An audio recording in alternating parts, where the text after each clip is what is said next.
Welcome back, everybody, to the Nosebleed Sports Podcast. I am Chris Witt, and with me, as always, is Mr. Adam Schmidt. Adam, how are you today, sir? I'm doing all right. I'm a little tired, like I think we both might be. I think we're both starting this thing off with a little yawn. But, Yeah. But I'm excited. I'm really excited, Chris, because we got the last 2 days of the seeding games coming up, which means NBA playoffs in a few days from now when we're recording this. It's been the last week or so have been really exciting. So anyway, we're going to get into that. We're going to get into what's going on with college football. And then, of course, we're going to talk about our comedy special of the week. Sounds good to me, man. Well, I didn't mean to steal your thunder. No, I love it. You did it way better than I did because I'm like you said, I'm about half asleep. I've been outside working hard on putting this deck together the last few days, and I'm sunburnt and butt whipped.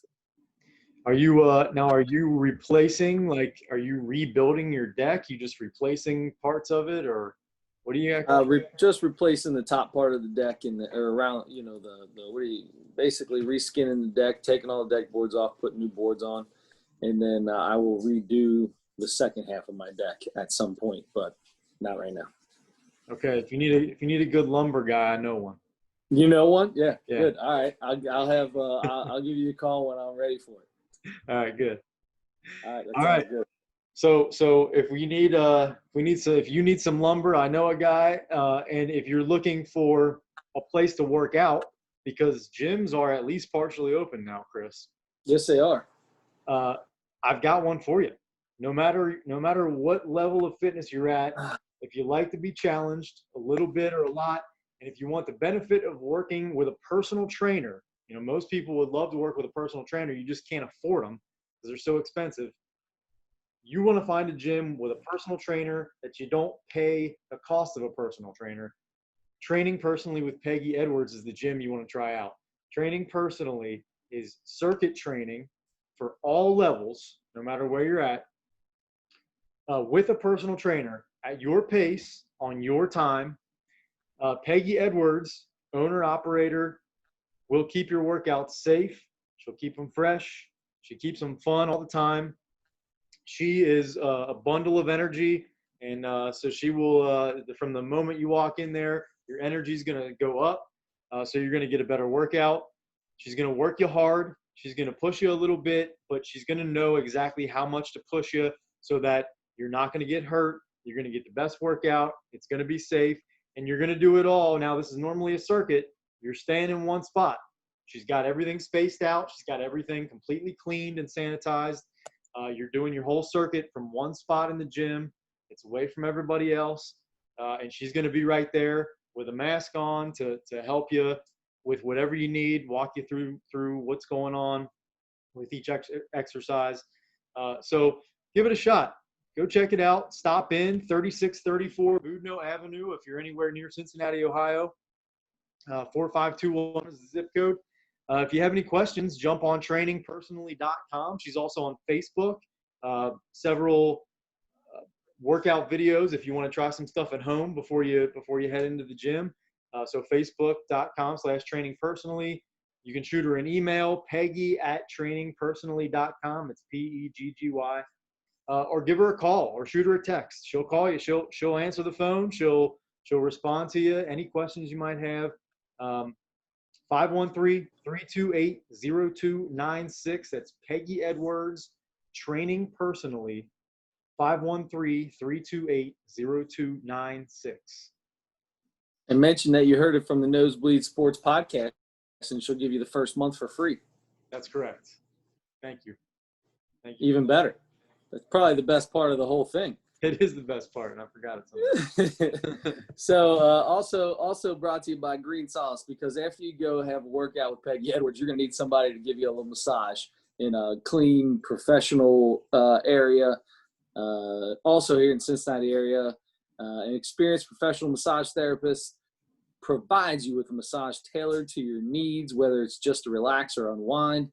You need a focused massage on your problem, or if you need a focused massage on your problem areas. Knee, lower back, hip area, always bad. Always bad. Focus on that. That's what I'm getting focused on. Anyway, she's here to take care of you. You can go to her website. It's greensolace.com, GREENESOLACE.com, and you can book everything there. Don't even have to call her. But if you do want to call and get a little bit more information, you can get a hold of her at 513-702-4178. If you're in Cincinnati, schedule your appointment now. Get yourself rubbed down. Get yourself a good workout in. And then on Thursday morning, listen to the Nosebleed Sports Podcast. Because we're talking NBA playoffs to start. College football is big right now. College football is probably the biggest story in all of sports right now. So we'll get to it. Teaser. We'll get to it. Start off. NBA playoffs coming up.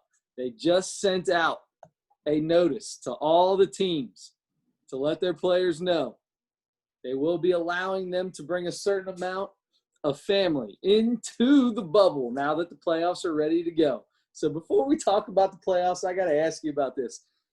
We are in a different world today, okay? This is not the same world me and you grew up in. If this COVID happened years and years ago and we all got locked down and the NBA played, they would say, all right, here it is, boys. You can have 4 people come. You're allowed to have 4 people. I think the number's 4. I don't know the number. I'm just going to say the number 4 just for our sake of this conversation. Back in the day, they would have said you get 4 people, friends and family, family, close friends. That's who you get to bring with you.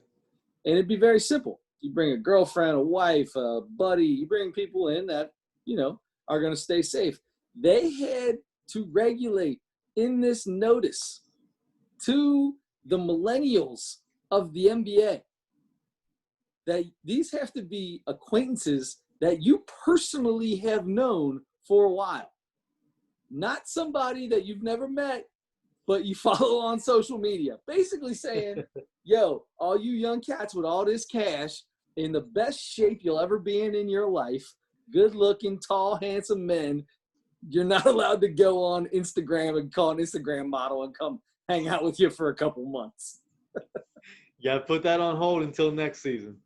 Dude, that is hilarious to me. That is so funny they had to put that in there.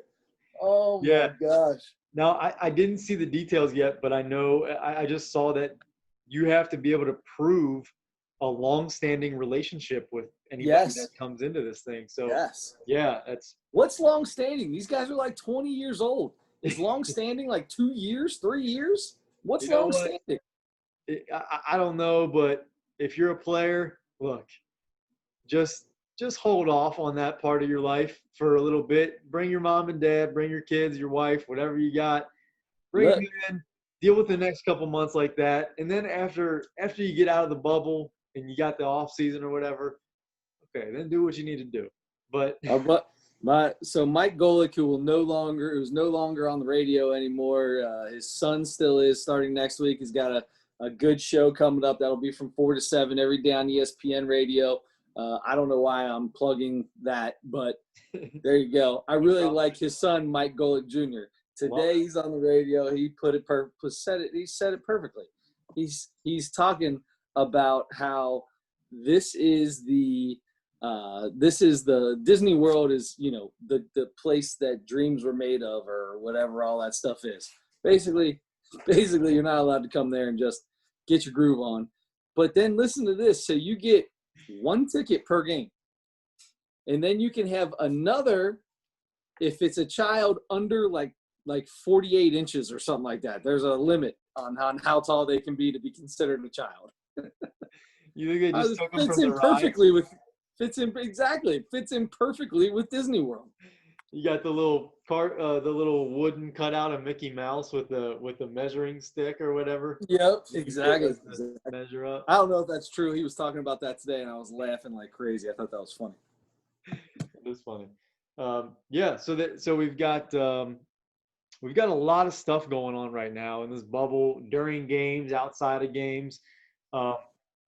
Right now, it doesn't really matter that much, but the Bucks have one more game on Friday, and they're going to be without Giannis because he couldn't control himself and he headbutted he headbutted who was it, Mo Wagner, and so he Uh, got sure. suspended. Something a little crazy, a little out of the ordinary for the reigning MVP. Yeah. Not something that you usually see. Usually he's a pretty happy-go-lucky guy. Once again, just going to show that in the heat of any kind of competition, anything can happen. Stop yawning. You're going to make me yawn. What was that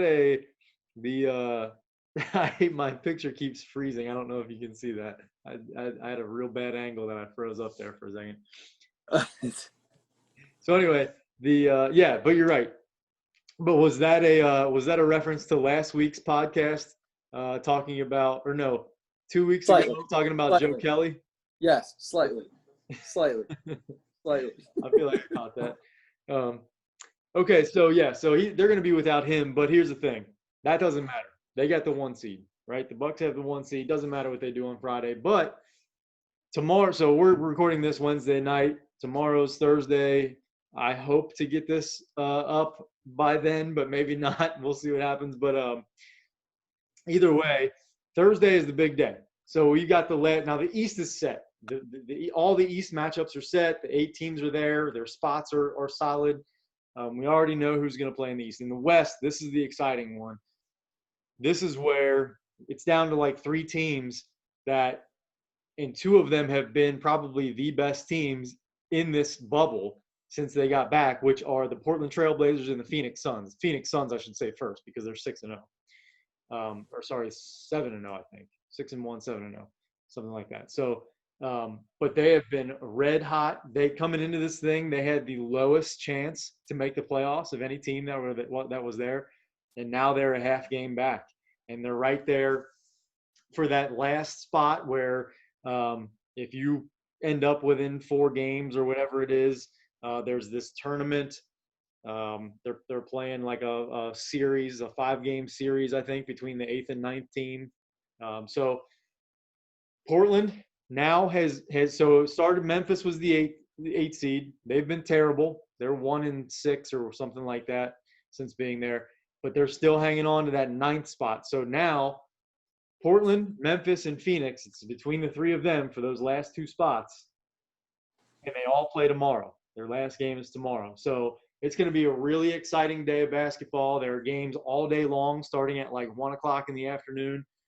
And so it's kind of like it kind of feels tomorrow is going to feel like the conference tournaments, maybe like the last couple of days of the college basketball conference tournaments, trying to figure out who's getting in.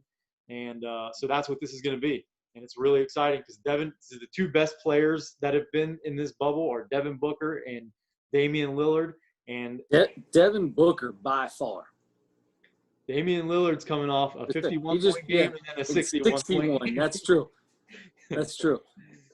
I think I really just wanted to bring up the Devin Booker deal, though. Did you see Draymond Green getting caught with a $50,000 fine the other day? Draymond Green, no. Yeah, he was he was getting interviewed, and he was talking about Devin Booker and talking about how he needs to get out of Phoenix and get on a team that's going to allow him to play, blah, blah, blah. And he got hit with a $50,000 fine. They and really Devin Booker, that? Yeah, they gave tampering. They called it player tampering. Tampering. That's ridiculous. I didn't hear. Did you hear the interview? Did you hear anything? I saw it. Yeah. Okay, I didn't see any of it, so I don't know if it was or not. But I say slap Draymond with every daggone thing you possibly. I'm kidding. No, I mean if it wasn't bad, it's no big deal. But it's funny because then Devin Booker comes out and he's going to put the Phoenix Suns in the playoffs. So if he can stay as hot as he is, and this team can stay as hot as they are, they've got a chance to do something in the playoffs. Yeah. Well, yeah, I don't know. They're gonna end up playing the Lakers if they get in there. Yeah, but even if he just comes out there and takes them, was it 5 games in the first series? If they get it, is a 5-game series. So even if he takes I think 5 or 7, whatever, even if he takes them the distance in that first and loses, that's a big step. That shows a lot. Yeah, he's gonna make a lot of money when he's a free agent. Yeah, he's been. I don't know if you saw that shot he made where he He was about 3 or 4 feet in front of half court, and he picked up his dribble, and he didn't have anybody to pass it to. So he shot the ball from, I mean, Jeez. it was probably 45 feet. It And sounds like it barely touched the net. Like you've seen those shots that the Yep. net doesn't look like it even moves at all. Yep.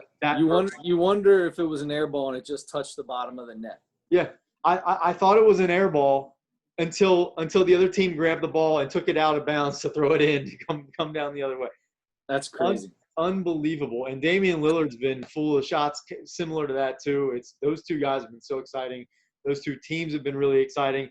I would be so happy if we get that play-in, that extra little play-in series for that 8th spot between Portland and Phoenix, the way that those two teams and those two players are playing right now, to see Damian Lillard and Devin Booker go back and forth for a few games. Oh, my goodness. That would be so I think it would be fun because you don't hear a lot from Devin Booker, right? He just comes out and consistently shoots as good or better than anybody in the league. Just consistently for the last 3 years, right? Yes. And Dame Lillard, you hear everything from. He's not shy about, saying whatever he feels he needs to say. The other day he dropped 61 and got a little upset during the game, I guess, and started yelling. That's, I guess, anybody that would listen to put some respect on the end of his name. So apparently his new name is Dame Lillard Respect, which I'm fine. I totally respect the guy. I think everyone that plays against him respects him. It sounds like one of the names they have on their backs anyway. So that could be respect. Exactly. So anyway, I know that you got to have some kind of drive, and it's like we watched the thing with Michael Jordan, and he always found a reason to get upset and to have extra drive. Like Damian, you got to understand the entire NBA respects you, right? I mean, it'd be silly to think that they don't. He obviously knows everybody respects him. Yeah, I think it's more, and I think he would be right in this case, is in the last 4 or 5 years, we've talked about, Kyrie Irving and Russell Westbrook and James Harden and when it counts. And just as being the best guards in the league. When you talk about top 3, top 5 guards in the league, usually Damian Lillard's kind of up there, but not really with those guys. He should be. The last few years, he's proven he is. He is every bit as good as any one of those guys that I just talked about. And he continues to show it. And when everybody's healthy on that team, he carries that team, and they are as good as just about anybody. I mean, they can compete. They can probably compete with anybody the way they're playing right now. Yeah. So anyway, so that's really exciting. I mean, we could break down every possible scenario coming up in the playoffs here, but I just want to get not past, but to the next day to see all these. I mean, there are so many great games. Tomorrow we've got Miami, Indiana, who is the first round matchup in the East, the 4-5 seed. Let's go, Edmund Sumner. Make it happen. Let's go, Sumner. Edmund Sumner. There's a little history already. I think they played each other once before in this thing, and they got into it a little bit. And so they're kind of similar teams to me a little bit, and they're just. I mean, they're so even. It feels like to me they're very, very similar teams. If I had to put my money in a series, it would probably be for Miami. But you and I have gone to Pacers games together. I had season tickets for a while. Love going to the Pacers games. So I'm going to root for Indiana. But that should be a really fun series. Obviously, probably any 4-5 series is going to be. But anyway, you get a little preview tomorrow with that.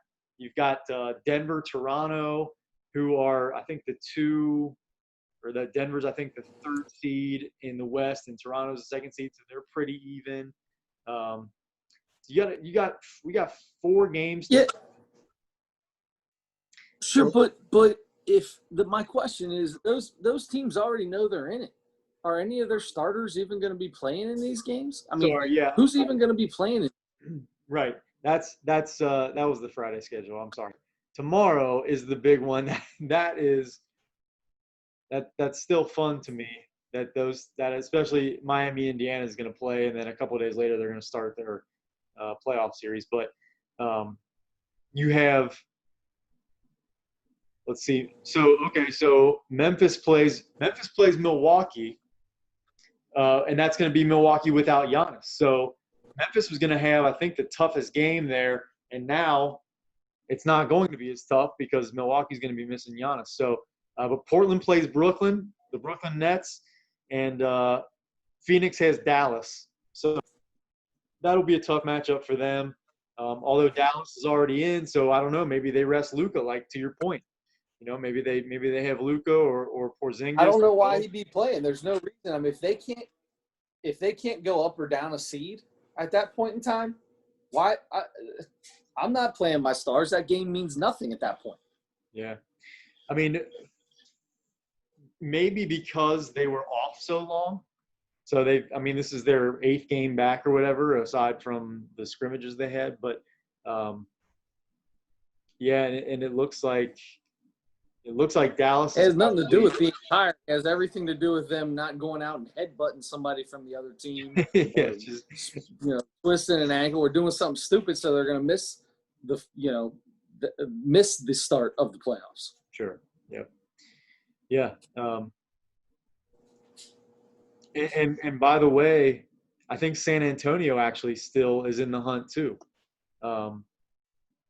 Yeah. So I think if San Antonio won and Memphis and Phoenix both lost, but I believe there would be a tie, and then they would probably have to play a play-in game to get to the play-in series. So there are all kinds of scenarios. This feels like the end of baseball season, the last week of baseball season, when we talk about, okay, if this team wins, and this team exactly, loses, but this team wins, and these two teams, as long as they don't tie, but this team's grandma brings them Rice Krispie treats or whatever, then all these different scenarios, and that's so much fun. So much fun for guys like us. What about the cookies, though? What if she brings them cookies? Well, it depends what kind of cookies. Yes. What if I love thinking about all those things, but in the end, this year with the NBA, I'm so confused on, like, even after you go through all this stuff, now all of a sudden we got another set of play-in games, and I don't even know what's what, who's who, or how's what. I just want the playoffs here so I can watch meaningful basketball. Yeah, and I think the same thing is going to happen in baseball, like it always does, but maybe even more this year because there are more teams vying for spots. There are more playoff teams in baseball this year too. So that last week, we get to that last week in September or whatever it is. It's going to be just like that too. There's going to be so many different scenarios to play out, especially with as few games as there are now. Yeah. I mean, it's insane. So yeah, it's going to be interesting for sure. But in the end, we all know that LeBron's going to win. So LeBron and the Lakers are going to win it all, and LeBron will be, the MVP, and LeBron will also be the playoff or the finals MVP, and I'll get to watch Adam do a couple minutes of stand-up comedy on this podcast. Okay. Yeah, I'm if they look really good in their first round series, I'm just gonna start writing jokes. Might as well. All right. Well, that's we'll have plenty more for you next week, because then we'll know exactly everything will take shape, and we'll know. We'll have a better idea, and then we can really take a look at what teams are playing. We'll know exactly. We'll be into the first round of the playoffs by then, right? Right. So that'll be even better. So we'll have a good idea what that first round's kind of looking like, or how it starts out. We can kind of get into that. That's what I'm looking forward to. That's when things get real fun for the NBA. That's what I love. That's what I can't wait to get on here and talk about. But the biggest thing in college basketball, in sports right now, is college football. Adam, we hear the MAC, I believe it was on Monday, announced that they were going to push the season to the spring for now. They are canceling football, and they are going to push the season to the spring with an interconference schedule. And it started to sound like everybody was going to be doing this. It seemed like the guy from the Big Ten, the commissioner of the Big Ten, said that he was kind of for the spring football, and then you hear all of a sudden, or maybe that was Sunday, I can't remember. Anyway, then you hear that there's going to be an impromptu meeting of the Power 5 conferences and their commissioners to go over it, which seemed like they wanted to have kind of an in unison. They probably, it would have been a good idea for them all to come out together, come out and say what their plan is, their strategy is, so we can still have college football, okay? Because in the end, sports are fun. We need a little break from something, and we'll get into the players' side of this in a second, because that's a whole nother story. But so comes out, and the Big Ten and the Pac-12 have decided to push their seasons to spring, and the SEC, the Big 12, and who am I missing? ACC, maybe. ACC. And the ACC have all decided that they are going to just wait a few weeks. Let's see what happens. We still kind of want to play. How are you? There can't be a college football playoff at this point, can there? There's no way. No. You can't have half the NCAA playing in spring and half the NCAA playing in fall and have any kind of a champion. That's another thing, Mike Golick Jr. We're just going to become a Mike Golick Jr. podcast, but that dude's hilarious. Yeah, I know. That's another thing he said, I think, on Twitter, is that I just lost my train of thought. Mike Golick Jr. said on Twitter. Yeah, he said about the college football stuff that he said everybody better be claiming mythical national championships or something. Like, he said it way funnier, but sure, yeah, because it's the same way that UCF, right? UCF did, yeah, for 2 years. So yeah, totally, I totally agree. It's going to be impossible. I don't understand it. So first off, I want to know your thoughts on it. What do you think about them? What do you think about the Big Ten pushing to the spring?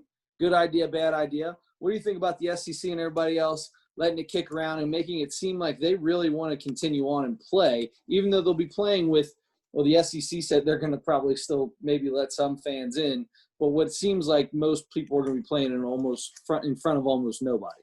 Yeah. I think, to me, it makes sense to say, let's shoot for the spring. That gives you another, 4 months, 4 or 5 months, 6 months to start to see how everything develops, to see how the whole coronavirus thing, for a long time, they've been talking about, the possibility of early 2021. So maybe January, February, March, that might be where we could see a vaccine. And, so for who knows what that's even going to look like. If they do have one, how available is it going to be, and what's it really going to mean, and all that kind of stuff, we have no idea. But if things are a little better, if at least the numbers are under better control, or we have something else about it figured out, whatever it is, let it all play out. And then when you get to January, February, something like that, where you have to actually have a plan and have a schedule and everything, decide if it's not very much better or whatever, or then okay, we're just going to have to cancel it, we're going to shoot for next fall or whatever. But you have time to let everything play out and figure it out. So let me ask you this.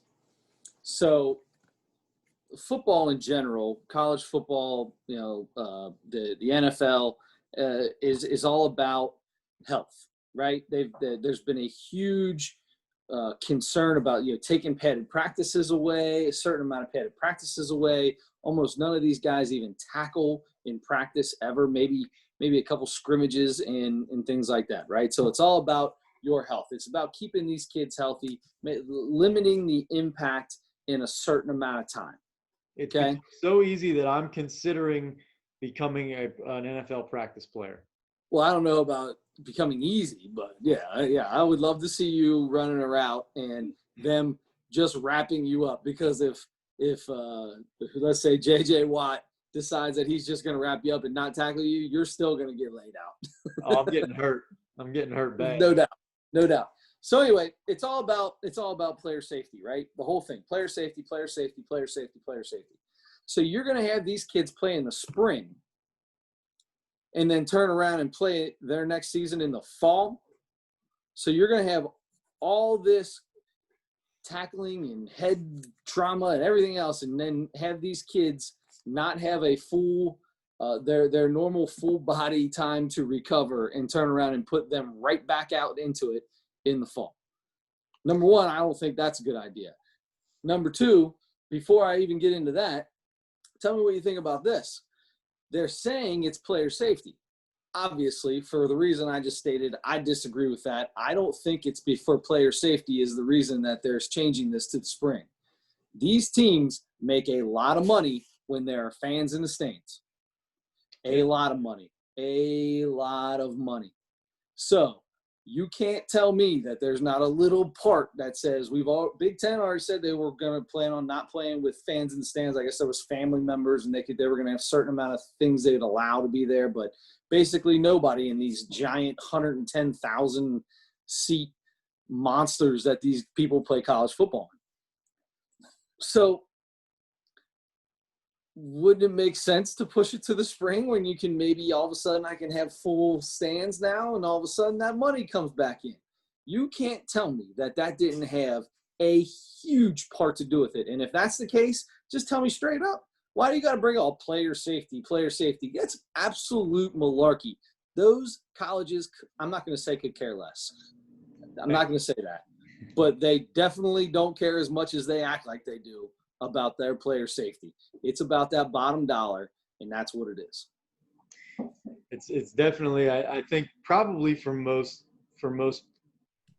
places it's both. It's definitely money for everybody.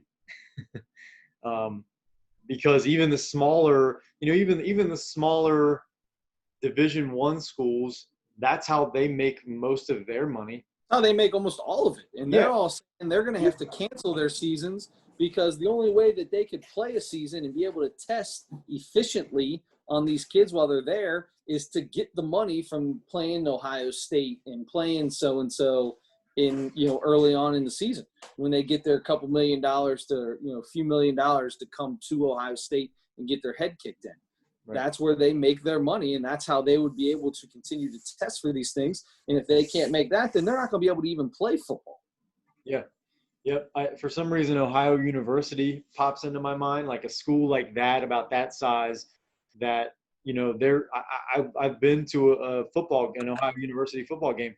It's huge. It's a big thing for them. People are tailgating and doing all the stuff that everybody else does, but it's, they are getting so much money from football because, there's not, basketball is kind of big there too, but it's still such a small school that those events, those are the big events there. And it's so important for them to get people there. And so, yeah, you're right. It has a lot to do with pushing it back.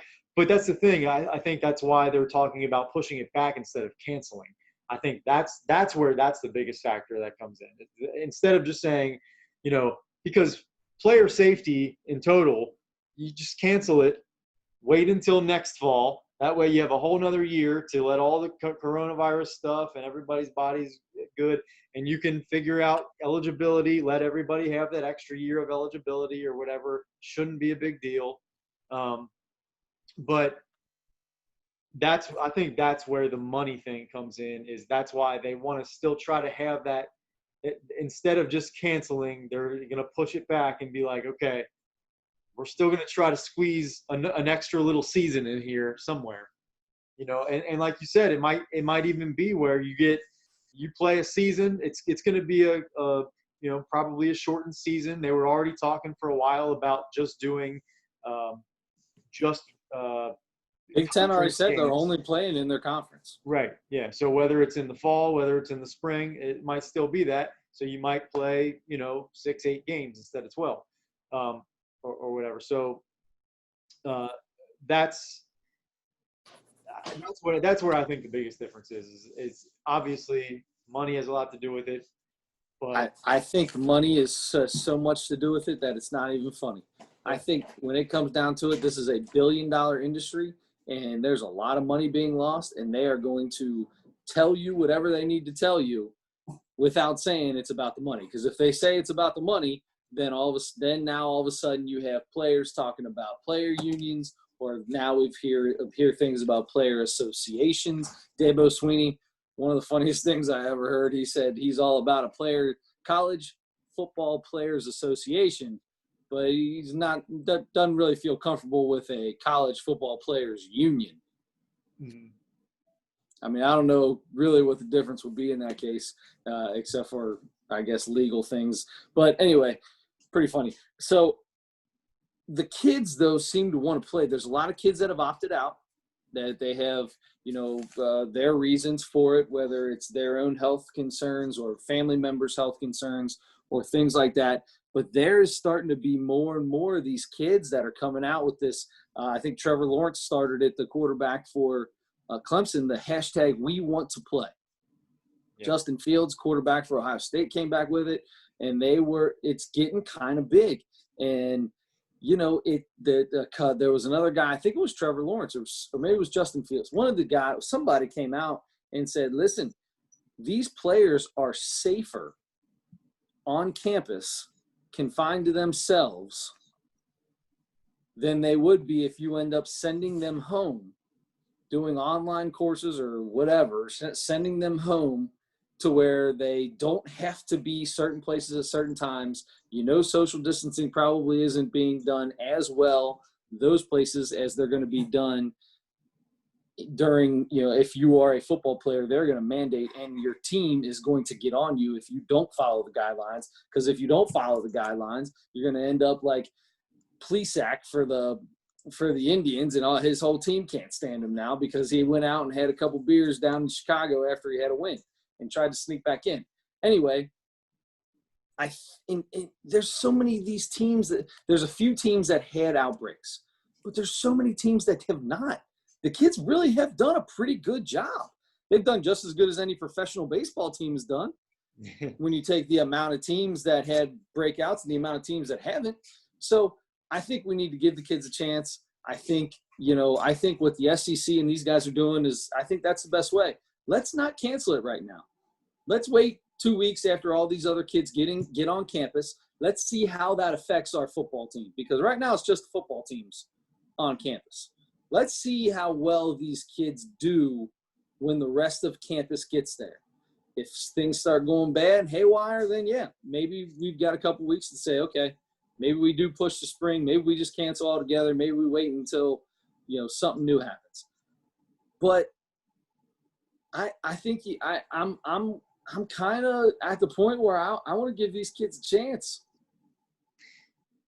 Yeah, I understand that a lot of these guys are 18 to 21 or whatever, and a lot of them, as we've seen over and over since the beginning of this whole COVID thing, that seems to be the age range that doesn't care quite as much about. Sure, but I don't necessarily know. I think that's more. I think I agree with you on that, but I don't know that I would definitely put in the collegiate athletes into that, because these collegiate athletes, this is what they have grown up wanting to do. They wanted to play football, play baseball, play basketball in college. That's the next step before the next step. And if somebody comes up to you and goes, listen, here's the deal. If you want to continue to play, if you want to have a junior season, a freshman season, a sophomore season, a senior season, stay away from everybody this year. I think you're going to see more kids at the collegiate level, at the collegiate athlete level, being smarter than just the college kids. Yeah, I agree with that. At the same time, those guys are still college kids too. They've done a pretty good job so far, and they're still in college towns where the kids still live there. I don't really. I know that there are studies that have been done, especially for like younger kids, about in a lot of situations it's better for them to be in school than to be at home.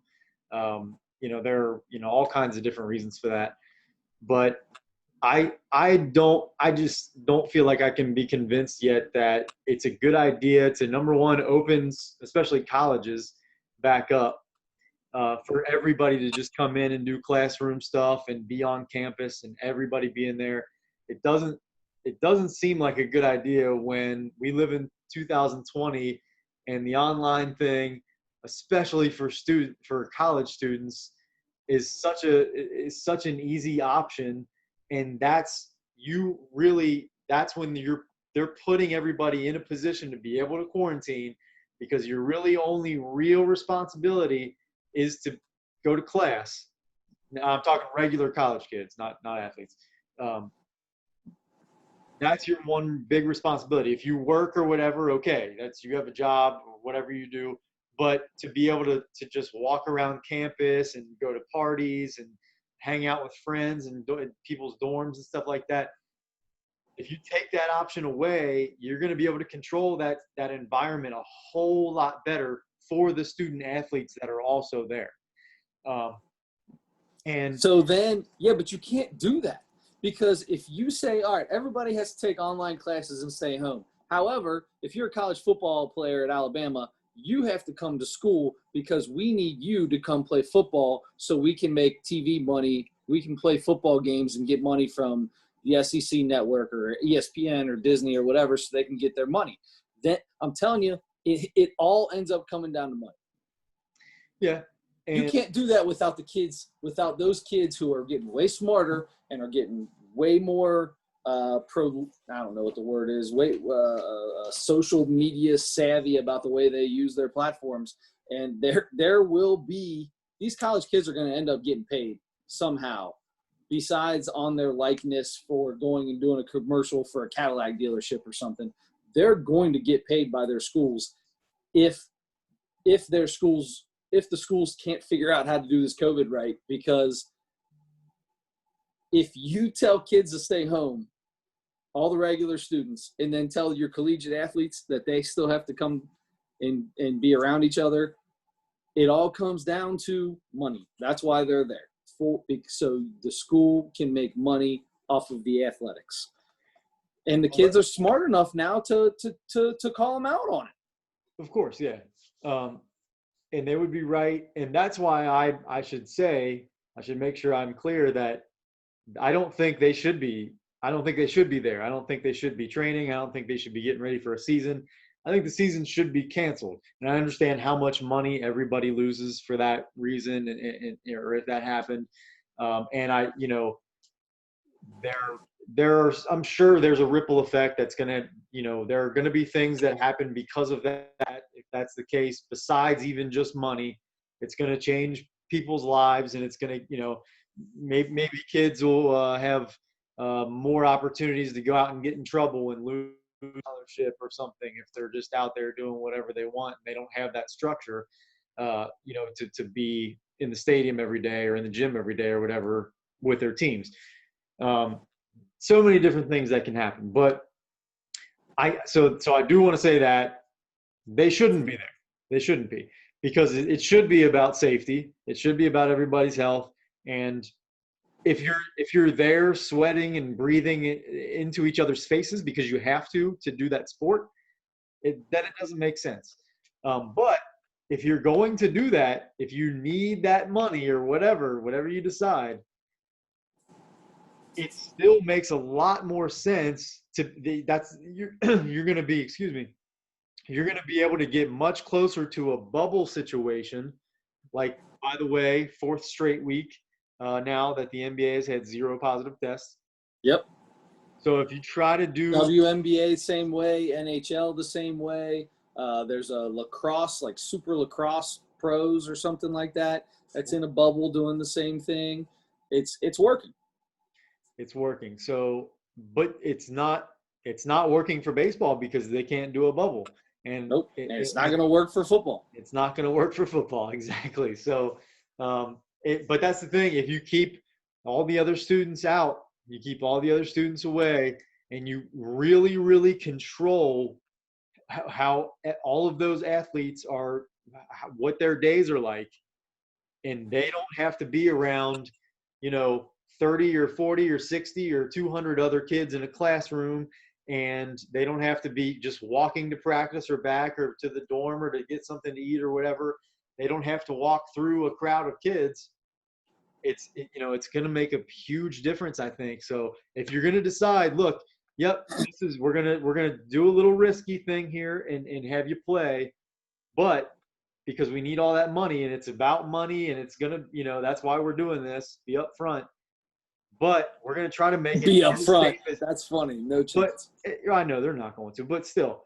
But I'm saying you can do that and say that, but this is what we're going to do to make it as safe as possible for you. That's fine. I understand where you're coming from, and that makes sense. But then you have to go. There's so many repercussions that come from that. Then you have to fight. Now you have to fight your players because your players aren't stupid. They know why they're there. It's not player safety. You can call it player safety, and you're trying to keep them as safe as possible. But if you were really trying to keep them as safe as possible, no one would be playing football. That's just the bottom line.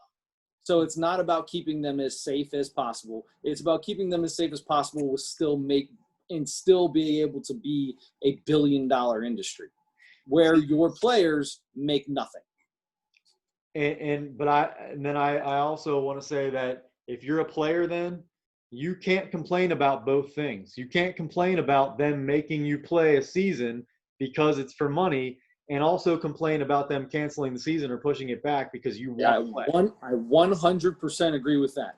And I saw a funny thing. It was like 2 buttons. It was college football season, and it said play, and it said don't play, but be able to start a players association and all this other stuff. And so, if you guys can all sit this whole thing out and you guys can get yourselves into an association or start a union or do whatever you want to do, but you're going to have to do whatever you do. It's got to be all together. And they're already totally, there's no way to get that many kids, that many schools on board to be able to get into something like that. I just don't see it. I don't know how it's going to happen. I feel bad for the kids because it's a catch-22. You're trying, especially the guys that are going to be in the NFL that are first couple round draft picks. They're opting out of the season anyway. There's no point for them to even at this point in time. You're not going to play in the spring and then go directly into then start playing in the NFL. They've already got OTAs and you've probably already been drafted by then. That's around when the draft is. Isn't it in April? I don't know. Anyway, it doesn't make a ton of sense. If you do it in the spring, how many kids – how is the Big Ten and the Pac-12 going to keep kids from transferring right now? If I'm in the Big Ten or Pac-12 and it's my senior year and I'm an edge guy where I may or may not make the NFL draft and I'm not going to get to play until the NFL draft is coming, who's to stop me from transferring now or trying to go through whatever portals I can get to so I can play in the SEC or I can play in the Big 12 or I can play in the ACC and be able to play before the draft comes and try to improve my draft status? Yeah, that's, I think, one of those things that's like a ripple effect thing is it's going to be – you're right. It could be if half the NCAA, if 3 or 4 or 5 conferences want to play and the other ones don't, and they make that happen. But that's the thing is they have that portal set up and there's all kinds of legal things you have to go through to be able to transfer. So it's not going to be – unless they change those very quickly. I'm going to tell you right now, it's not going to take but 1 or 2 guys to get – 1 or 2 of these guys to have a lawyer get set up on them to go to the NCAA and the NCAA is making changes because of COVID, drastic, changes in the way they do things, that the kids should be able to have the same opportunity to have drastic changes into the way they would normally go through college transfer portals and things like that. Sure. Yeah. It has to happen like immediately though. So, you're going to start seeing it within the next couple of days. After this, it just happened in the last day or two. So I think you're going to start seeing things happen. Yeah. All that legal stuff always takes so long, though. I just don't know how you would be able to transfer that quickly from one school to another if they're going to start. You get enough kids trying to jump ship, trying to make things happen. I think you're going to see some. I could be wrong. Maybe you'll never hear any of it. Maybe nobody will do it. But it just seems like the very first thing that would happen. And there'll be a Twitter storm and a social media outrage, outpour over it, which, by the way, social media outpouring is like, 15,000 people, which is so minuscule when it comes to the amount of people in the world that all of a sudden is an outrage because 15,000 likes. He got 15,000 likes on that. Dude, that's nothing. Come on. Even 1 million. Come on. Anyway, that's Yeah. So there'll be an outrage, an outpouring, and something's going to have to happen. If that many people wanted to transfer that quickly and it caused some big issue, I think it would be easier then for all those conferences to say, you know what, everybody's just going to cancel the season then. So nobody needs to transfer. It would just be that easy, I think, for the NCAA. It would make sense, but when you're talking about billions of dollars to these schools and these commissioners who are making their money off of the money they make through these other, through tickets and through TV and stuff like that, it sounds like it would be easy to me and you. But when we're not talking about billions of dollars either, we don't even know what that even smells like, much less think about it. So these guys, I don't think that's something that it'll be just easy for them to just say, we'll just cancel it. You know what? There's too much of these kids are doing this. No, I just can't see it happen. I can't see it happen. Well, yeah, I mean, like you said, so we'll have in the next couple of weeks an answer probably on that, whether anybody plays or a few. I still don't see how you could have half the big conferences play and half of them not, and then I don't know how you would what kind of result you would get from that. I have no idea. But so I think everybody is going to and eventually postpone until the spring, and then as the spring is approaching, then decide something there. Dude, the SEC is still planning on having fans as of right now. They've sold tickets to games, man. You're talking about a whole different part of the world, brother. It's a whole different part of the world. It's a whole different type of sports fan. Yeah. I'm not gonna. Okay, yeah. I'm gonna keep the comments to myself. Good for you. No, we've got a lot of stuff going on still. Obviously, every day things are changing. 6 months into this whole COVID stuff, every day stuff's still going on. New things.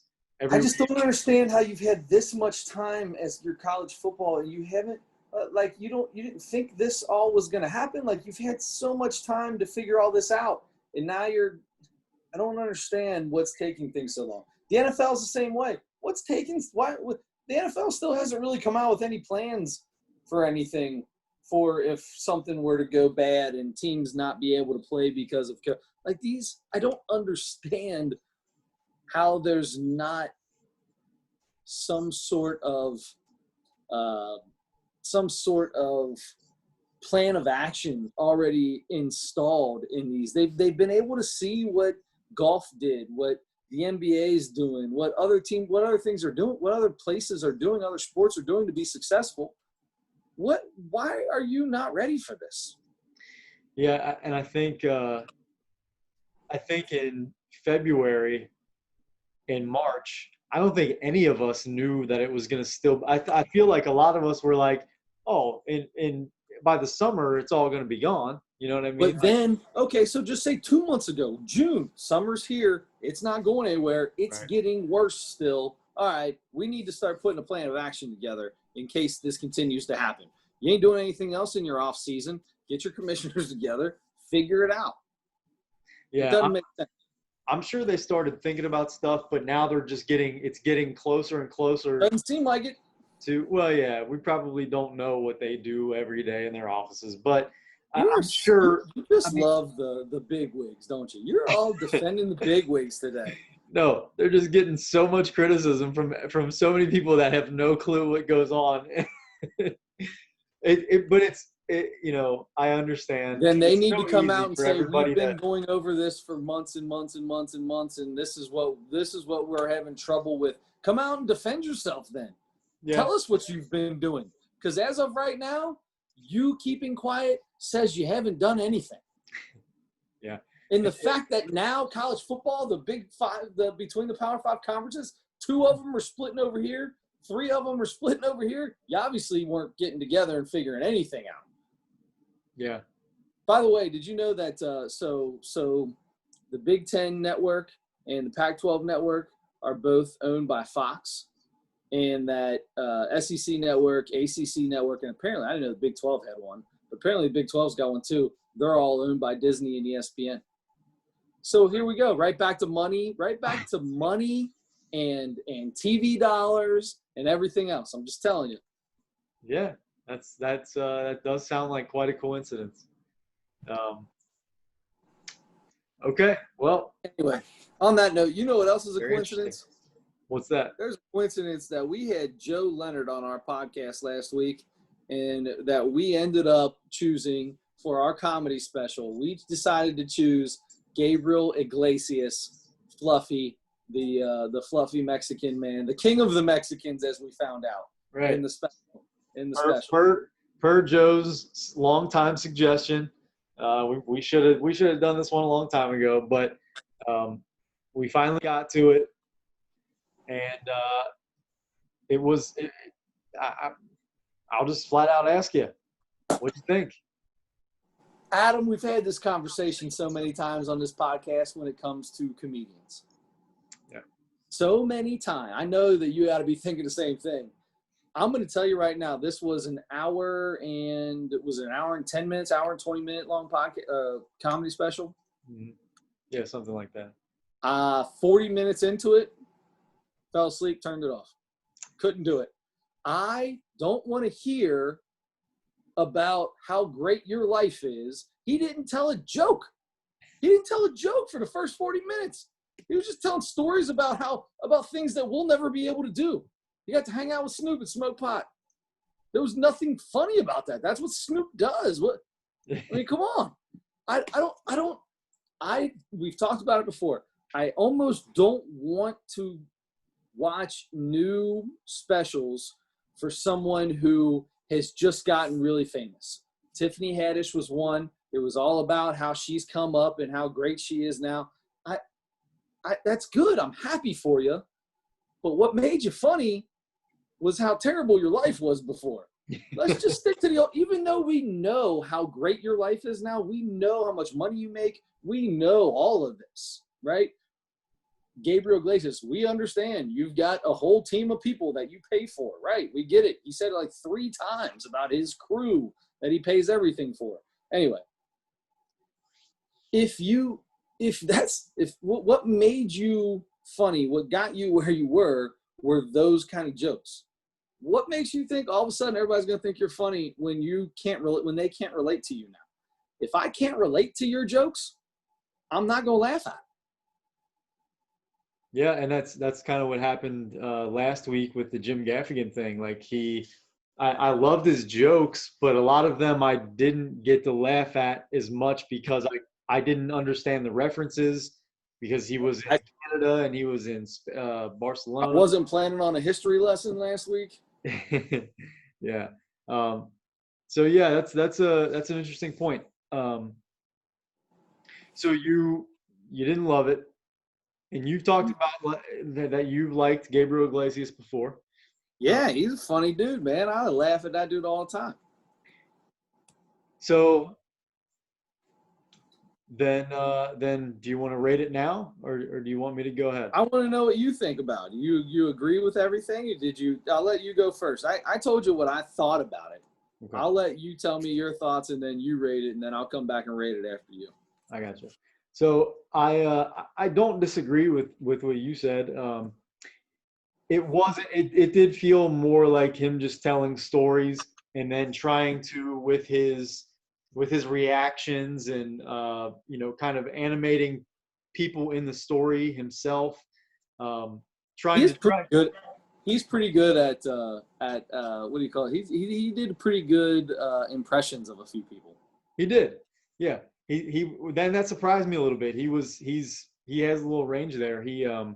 So he did the Snoop, and I forget who else he did, but um, he did some good impressions, and he talked about his family. He's, you know, sounds like he spends a lot of time with his son, his 19-year-old son, and had all that kind of stuff going on. And talked about his son trying to find a job, and they went to Red Lobster, and called his wife a biscuit blocker. Biscuit blocker. I laughed at that. That is the only thing I laughed at was the biscuit blocker. That was the only time I laughed in that first 40 minutes of this.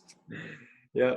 Um, so you know, but it was a lot about just kind of telling stories and trying to make them funny just by like the way that he tells it. And not that it's a really funny story. He just tries to, you know, with each line or with each, you know, each person that says something, make some sort of reaction about it, whether he's reacting to something someone else says or the way that they reacted to something that he said or somebody else said. It, you know, just he tried to make it funny in that way. Um, but I'm with you. He didn't. It didn't feel like jokes. You know, it didn't feel like he wrote out like well thought out jokes.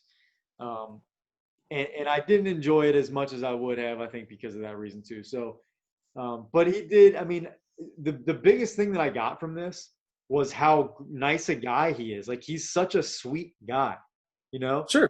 and That comes out in every one of the specials he's ever done. and that's what I've realized too is I think early on when he first like got big or whatever, not literally, but When he was 8. he was already yeah, he was already big. No, but when he first kind of started getting famous or whatever, and I first saw him, I was like, oh okay, you know, yeah, he's kind of funny or whatever. But I didn't really pay real close attention to him for a long time. His whatever the one he did before this one, I don't think I ever saw. So for you know the last few years, the last several years, really, I knew who he was. I knew he was there. It didn't seem like he was as maybe as relevant for some reason. Maybe just in my life for some reason he didn't pop. But but you know then listening to him, like you said, talk about how successful he's been and all the opportunities he's had and everything now because of that success. Um, how you know how lucky he's been and all that kind of stuff. It was just cool to it was cool to listen to, and he, like you said, he talked about the people that he employs and stuff like that. And I don't know because this was toward the end of it, so I don't know if you got to this when he talked about his bus driver. Yeah, I did. So yeah, I just it was. I mean, he started like naming a bunch of people, um, and like giving them shout outs, and I just thought that was really cool. And then he talked for a long time about his bus driver and how different they are and how different they think, and Yeah. you know, his bus driver's a little maybe edgy or something sometimes, and and they had a conversation a couple times about it, and but you know, and then he talked about how you know a lot of people were trying to get rein people back in from getting crazy about all the you know fighting with everybody and talking about you know we could have a conversation, we could disagree and have a conversation and still love Yep. each other and that kind of stuff. Yeah. So I just loved how he you know he seemed like such a family guy, and he's such a you know supports the people that you know that he has around him so well and stuff like that, and he treats everybody really nicely.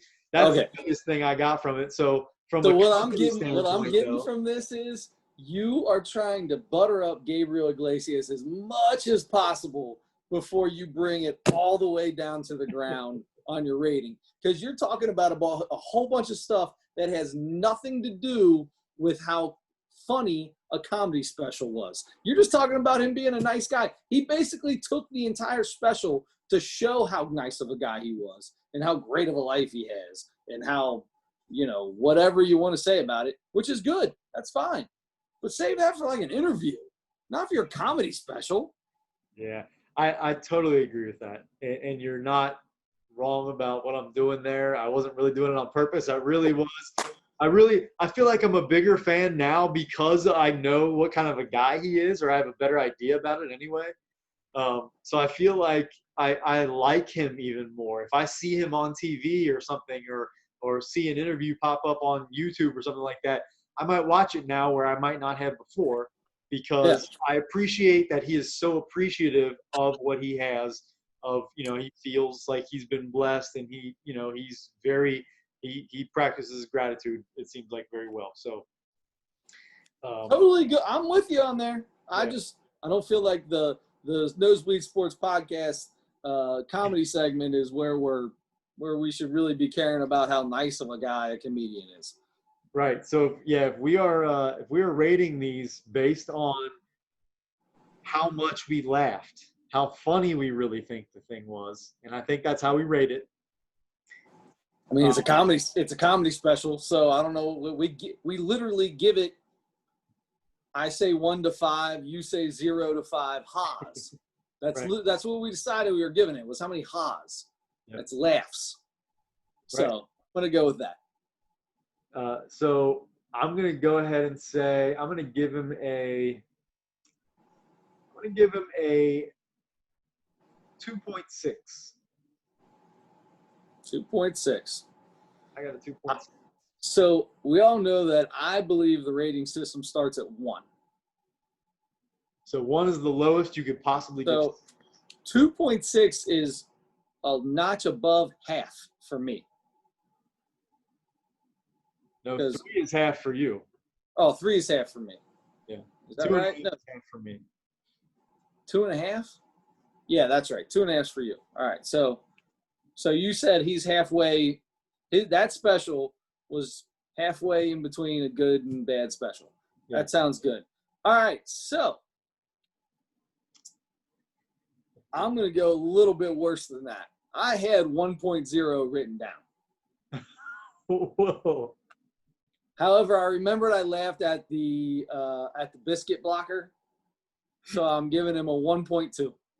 Oh my goodness! So this was the worst that we've watched for me. It was the worst, and I think it's more because I get annoyed with the way some of these comedians are. We know where your life is now, man. It's not funny. Be relatable. And listen. If you guys are watching this, and you might love the King of the Mexicans as I can't remember who it was. Somebody called him that. One of the famous people he ran into. Anyway, if you love him, this comedy is totally, about what you get out of it, right? I got nothing out of this. 0. 0.2. Okay. So yeah, so your 1.2 is like if I gave it a 0.2. Yes, probably 0.4 for you, but yeah, 1.2 is about equivalent to 0.4. Okay,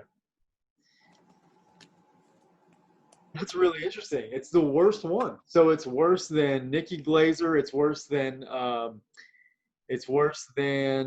I still laughed at some of Nikki Glazer's stuff. I mean, I still laughed at some of her jokes. It was worse than Jeff Dunham. It was worse than Whitney Cummings. Yes. Man. That by far, I can't think of a comedy special that I've been less interested in. Worse than Pete Davidson. Yes. Huh. Worse than the mumbling ding dong. Worse than Eric Andre. All right. Yeah, there were still some points where Eric Andre was kind of funny. He just went overboard sometimes, but he was still pretty funny. Some of the stuff he said, his jokes were there. I think he just needed to figure out how to tell them a little better. They're still kind of funny. Then I just had to sit there and listen to Gabriel Iglesias tell me how great his life is now. Okay. Yep, I'm with you. You're not with me because you're trying to talk me out of it by telling me all these people that I rated low. You're not with me at all. It's okay to say that because it's individual, right? We're allowed to we disagree on these a lot, but exactly. That might be the biggest one. Yes, sir. Okay, so Chris, so for next week, for the next comic, the next special that we're doing, um, there's another kind of phenomenon coming on, kind of strong now that we've seen with Netflix at first. So instead of coming out on Comedy Central or even HBO with your comedy special, it's been Netflix. That's like the biggest Sure. medium, right? Yeah, what did he say in this? He said he was talking about Netflix and how he already got his check. He already made his money from Netflix, so he can do whatever he wants. We get it. You made it. You make a bunch of money now. I get it, Gabriel. We get it. But he even mentioned Netflix is I don't know if he said it's the new Comedy Central or if Yeah, he said they took over Comedy Central or something like that. something like that. But something that we saw with Hannibal Buress a few weeks ago, a lot of these comics are now, because they have more control over it, and because there are different ways to make money this way now, they're releasing their specials on YouTube, Yes. which is awesome because even more people are able to see them.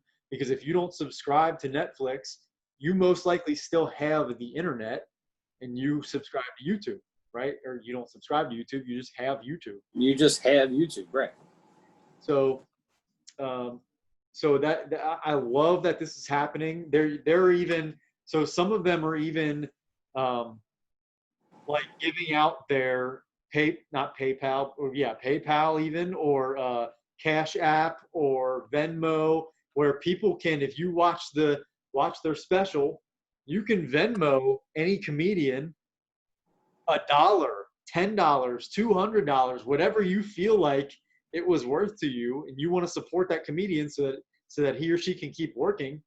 That there's an option, and then also obviously, as you get hundreds of thousands of people viewing your site, YouTube can sell advertisements, on your channel, and that's how you make the money there too.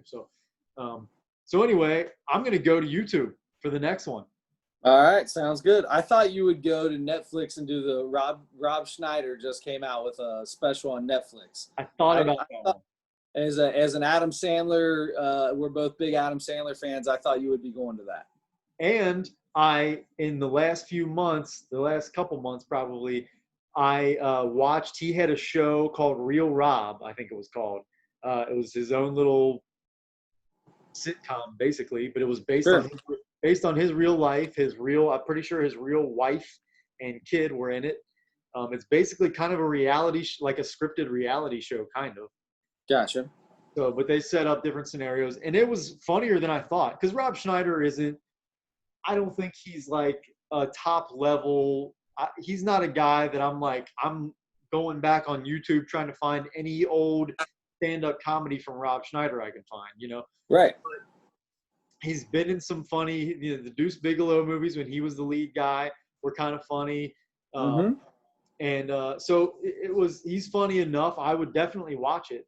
But there are some like comics that aren't like movie stars that I Yeah. would like to. And there are 3 of them I already know of right now, guys that I know I like that have recently come out with stand-up YouTube. specials on YouTube.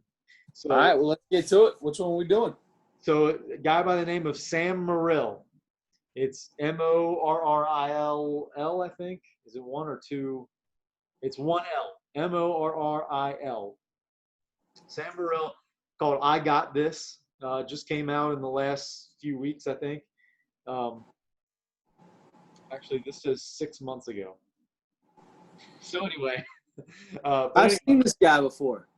yeah, he's been around. If you watch, Comedy Central, or you have, Yeah. you follow any of the comedy things on, like, Well, even this, it looks like this was put on YouTube, not by him. This was put on YouTube by Comedy Central Stand Up. So okay, he yeah, went through Comedy Central to put this out. right, you're right. Um, so yes, so that's a good point to make. It's on the Comedy Central Stand Up channel on YouTube. So go to that. You can find it there. Or obviously, you just pull up YouTube and type in Sam, Sam Morril, Morril.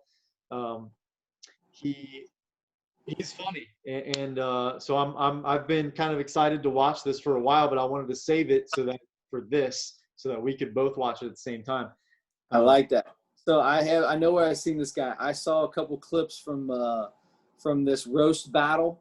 He was in the roast battle with what was his name? Joe Matt. Yes. Yes. Yeah.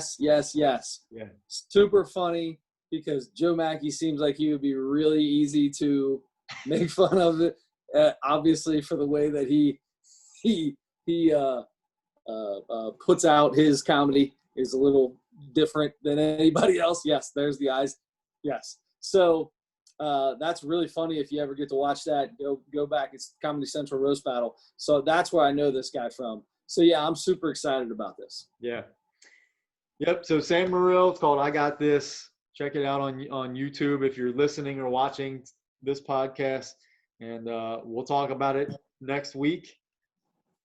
And besides that, Chris, I feel like we got a nice tight one in today. Yeah, you ain't kidding, buddy. We needed it because I need some rest. Yeah, me too. So on that note, next week, Sam Morril, I got this. We've got NBA playoffs will have already started. Yeah. We're gonna. I doubt there'll be any new news on the college football front. However, we will be about. I want to say we're about a third of the way through the Major League Baseball season right now, so we'll be getting even closer to halfway through, and we'll have a kind of an idea where some of these teams may land there. And I got a feeling it's going to be a lot of NBA playoffs next week, and then some Sam Morril. It's just the way I feel. There could definitely be. I mean, Corona's in full effect, so things change daily. So there very well could be some new topics to come up with before then. But as of now, I feel like we got some NBA playoffs and maybe a little baseball and some Sam Morril. I agree with you. It's probably in the next couple weeks. It might be getting close to time to maybe have Bobby Nightingale Jr. back on and kind of see the state of the Reds and see the state of the rest of the league and how games are being affected. Some of these games are still being canceled because, some teams have too many people. St. Louis just can't get out from underneath it. They've played 5 games. St. Louis has played 5 games this year. Wow. The Reds just played their 18th. You're right. I don't know how. So it'd be fun to hear what his thoughts are about how they can even possibly figure out a way to make a postseason out of this. Yeah. Because the Cubs have only played 10 or 11, I think it was. So because they played the Cardinals so much in the beginning. So there's a lot of weird stuff to go with that. It would be nice to get him coming back. Maybe we also reach out to our college basketball guy, Adam Baum, with the Enquirer, because I think college basketball needs to get their act together and figure out what they're going to do. We're only 2 months away. We're only 2 months away from college basketball starting. They've got to be better than college football. How did they do that? I'm not sure, because the Big East just today, about 4 or 5 hours ago, just announced that their spring sport or their fall sports are canceled. The whole Big East is canceling their fall sports, and they are still kicking around the idea of spring, but they're not sure if that's something they want to get into yet. So as of right now, they're just done. So fall sports run into winter sports in college. Yeah. So we're 2 months away from exhibition and stuff. I want to know. Maybe I'll go over what I said for my what I went over on my email I got from Xavier about taking a survey for how I feel about the upcoming season. Maybe we'll go over some of those fun questions. I feel like I want to do that with you, by the way. Yeah, whether we have Adam Baum on or not, I would love to hear all those things, because you talked about it a little bit last week. About how you had to make decisions about what were the most important things. I said 3 most important things. There's 10 options. Can I say all of them? Yeah. I would love to hear that. Yeah, I think we should do that next week. All right, that sounds good. So maybe we'll get into that. All right, so until then, don't forget to turn your headlights on.